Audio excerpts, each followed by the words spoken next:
Assalamualaikum warahmatullahi wabarakatuh. Anak-anakku, bagaimana kabarnya hari ini?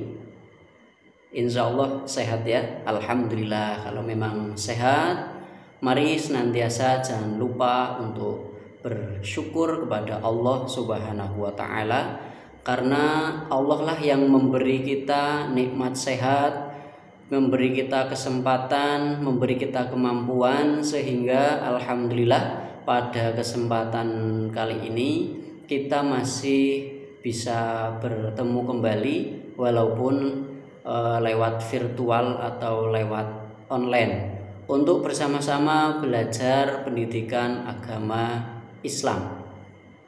Dan sebelum kita mulai, mari kita awali dahulu dengan membaca doa sebelum belajar.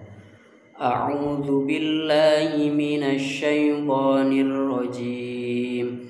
Bismillahirrahmanirrahim. Rabbi zidni ilma warzuqni fahma. Amin ya rabbal alamin.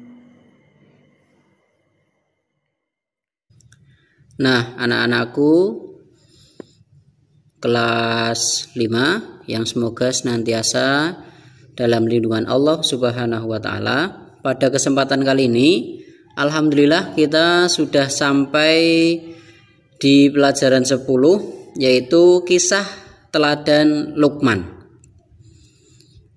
Siapakah Luqman itu? Ya, Luqman adalah hamba Allah Subhanahu wa Ta'ala yang soleh. Ia tidak menerima kenabian, tetapi menjadi seorang ayah pilihan Allah Subhanahu wa Ta'ala.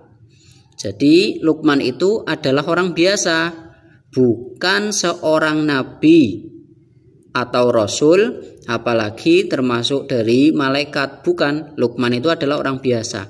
Tetapi kenapa beliau sampai namanya diabadikan dalam Al-Quran ya, dan menjadi nama surat sendiri, surat Luqman. Nah, karena apa? Nah, untuk mengetahui alasannya, mari kita ikuti pelajaran kali ini. Luqman itu berkebangsaan Habsyi, berasal dari kota Sudan. Pekerjaan Luqman adalah sebagai tukang kayu. Tubuhnya biasa, pendek ya, seperti orang Indonesia. Dia memiliki kekuatan dan mendapat hikmah dari Allah Subhanahu wa Ta'ala, sehingga nasihat yang disampaikan kepada anaknya diabadikan dalam Al-Quran. Luqman adalah anak dari Ba'ura bin Nahur bin Toreh, dan Toreh bin Nahur merupakan nama dari Azar, ayah dari Nabi Ibrahim alaihissalam. Walaupun ada garis keturunan dari Nabi Ibrahim, tapi beliau bukan termasuk Nabi, Luqman ini ya. Luqman hidup selama 1000 tahun. Nah, memang orang-orang dulu zamannya zaman Nabi ya, umurnya itu memang panjang-panjang. Berbeda dengan sekarang. Yang paling banyak sekarang ada yang mungkin sampai 100, tapi jarang sekali ya. Tapi kalau orang-orang dulu zaman mulai dari Nabi Adam sampai dengan Nabi Muhammad saja termasuk umurnya sama dengan orang-orang sekarang. Tapi sebelum-sebelumnya orang-orang yang hidup pada zaman nabi-nabi sebelumnya itu umurnya panjang-panjang. Nah, Luqman ini menjadi guru dari Nabi Daud alaihissalam sebelum diangkat menjadi nabi. Pekerjaan Luqman pada awalnya adalah tukang kayu, tukang jahit, dan juga mengembala domba. Kemudian diangkat menjadi qadhi atau hakim. Luqman menikah dan dikaruniai banyak anak, akan tetapi semua anaknya meninggal dunia ketika masih kecil. Semua itu ia terima dengan ikhlas karena ia yakin dan sadar bahwa semua yang terjadi adalah atas kehendak Allah Subhanahu wa Ta'ala. Dan Luqman ini adalah orang yang banyak bersyukurnya. Walaupun banyak juga cobaannya, tapi beliau termasuk orang yang banyak bersyukur. Coba kita cermati dalam Quran surat Luqman, yaitu surat yang ke-31 ayat 12. A'udzu billahi minasyaitonir rajim. Bismillahirrahmanirrahim. Walaqad atayna Luqmanal hikmata anishkur lillah. Wa may yashkur fa innama yashkuru li nafsihi. Wa man kafara fa innallaha ghaniyyun hamid. Artinya apa? Nah, ini arti dari surat Luqman ayat 12. Walaqad ataina Luqmanal hikmata anishkur lillah, mempunyai arti dan sesungguhnya telah kami berikan hikmah kepada Luqman, yaitu bersyukurlah kepada Allah.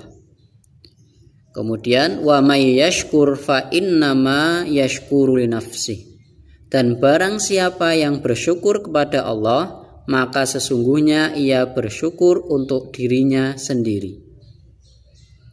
Dan potongan dari ayat selanjutnya, wa man kafara fa innallaha ghaniyyun hamid, dan barang siapa yang tidak bersyukur, maka sesungguhnya Allah Maha Kaya lagi Maha Terpuji.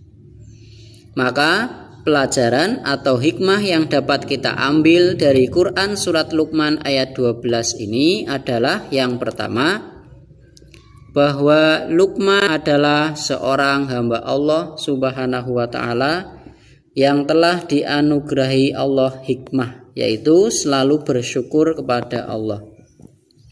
Luqman selalu bersyukur atas nikmat yang ia peroleh. Dan yang kedua, Allah Subhanahu wa ta'ala mengatakan bahwa barang siapa yang bersyukur kepada Allah, maka sesungguhnya ia bersyukur untuk dirinya sendiri.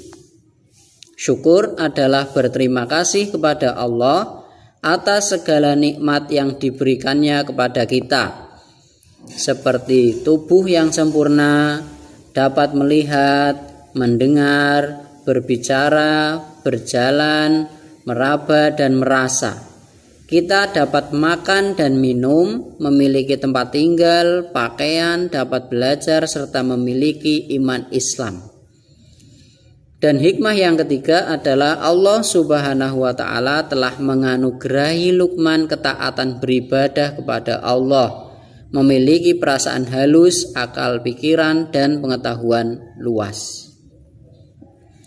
Nah, jadi Luqman adalah orang biasa, bukan nabi, bukan rasul, tetapi beliau memiliki keutamaan dan pintar dalam hal bersyukur, menjadi orang yang taat kepada Allah dan menjadi contoh orang yang bisa mendidik keluarganya dengan baik, sehingga namanya sampai diabadikan dalam Al-Quran, dan bahkan termasuk nama surat, yaitu surat Luqman, surat yang ke-31.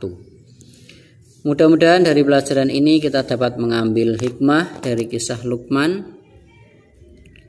Dan sampai bertemu di pembelajaran kita selanjutnya. Terima kasih.